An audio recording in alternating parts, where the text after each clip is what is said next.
क्या तुम भी ऐसा फील करते हो कि तुम थके हुए और लेजी हो, लेकिन तुम काम करना चाहते हो? तुम्हारे बहुत बड़े सपने हैं, तुमने गोल्स भी सेट किए हैं, लेकिन तुम्हारा दिमाग हर समय भारी लगता है। तुम बिना कोई काम किए लेजी और एग्जॉस्टेड फील करते हो। फिर तुम अपने आप को लेजी समझने लगते हो, लेकिन सच्चाई कुछ और ही है। तुम लेजी नहीं हो, बस तुम मेंटली एग्जॉस्टेड हो। असल में लेजीनेस का मतलब होता है जब कोई इंसान काम करना ही नहीं चाहता, लेकिन मेंटल टायर्डनेस होता है जब इंसान काम तो करना चाहता है लेकिन दिमाग उसका साथ नहीं देता, और इसका कारण बनता है ओवरलोड। आज की दुनिया में हमारा दिमाग हर समय ओवरलोडेड रहता है, कभी रील्स से, कभी नोटिफिकेशन से, कंपैरिजन, फ्यूचर की चिंता, पास्ट का रिग्रेट और भी बहुत कुछ। ये सभी कारण बनते हैं तुम्हें हमेशा एग्जॉस्टेड, ड्रेन्ड और मेंटली वीक बनाने का। और इन्हीं सब चीजों की वजह से तुम ना तो कभी अपने गोल्स तक पहुंच पाते हो और ना ही वो काम कर पाते हो जिसे करने का तुमने अपने आप से वादा किया था। इस वीडियो में बताए गए इन 4 तरीकों से तुम इन सभी चीजों से छुटकारा पा सकते हो। सबसे पहला, इनपुट कम करो। हर चीज देखना जरूरी नहीं, हर नोटिफिकेशन जरूरी नहीं। सुबह उठने के बाद और रात को सोने से सिर्फ 30 मिनट पहले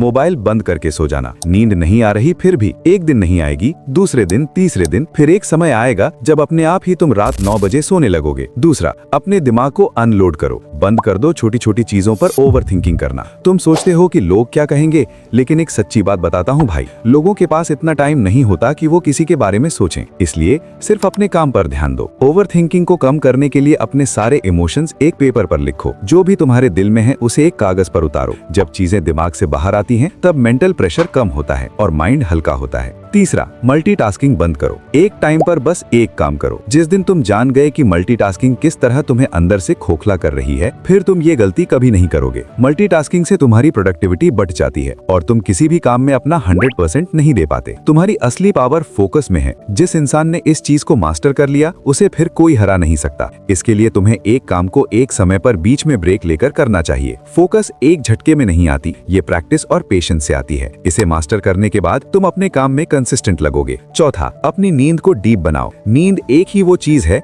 जो तुम्हें अगले दिन तुम किस तरीके से काम करोगे बता सकती है। अगर तुम आधा अधूरा नींद लेकर उठो तो पूरा दिन सुस्ती भरा जाएगा, लेकिन अच्छी नींद लेने का मतलब ज्यादा सोना नहीं होता, बल्कि कम समय में गहरी नींद लेना होता है। अपनी स्लीप को डीप करो। जितना तुम कम समय में ज्यादा और गहरी नींद लोगे, उतना ही तुम प्रोडक्टिवली काम कर पाओगे। अगर तुम वीडियो के यहाँ तक पहुँच चुके हो, इसका मतलब तुम अपने सपनों को लेकर सीरियस हो। इसलिए तुम्हारे लिए एक बोनस पॉइंट, जो तुम्हारे इस मेंटल टायर्डनेस को हमेशा के लिए दूर करने का सबसे पावरफुल तरीका है। अपने सुबह और रात के पहले 1 घंटे को कंट्रोल में लो। यही समय बताता है कि तुम अपने गोल्स को लेकर कितने सीरियस हो। इसलिए अपना मॉर्निंग रूटीन बनाओ और मेडिटेशन, एक्सरसाइज और कम से कम 1 पेज कोई भी बुक जरूर पढ़ना। लेकिन बुक का मतलब ये नहीं स्कूल बुक या कॉमिक बुक से नहीं, कोई ऐसी बुक जो तुम्हें तुम्हारे बारे में बताए कि तुम कौन हो और किस तरीके से अपने आप को सक्सेसफुल बना सकते हो। अगर तुम भी सुबह जल्दी उठना चाहते हो तो स्क्रीन पर आए इस वीडियो को जरूर देखना। मिलते हैं अगली वीडियो में, तब तक के लिए थिंक बियॉन्ड सोच एंड स्टे क्यूरियस।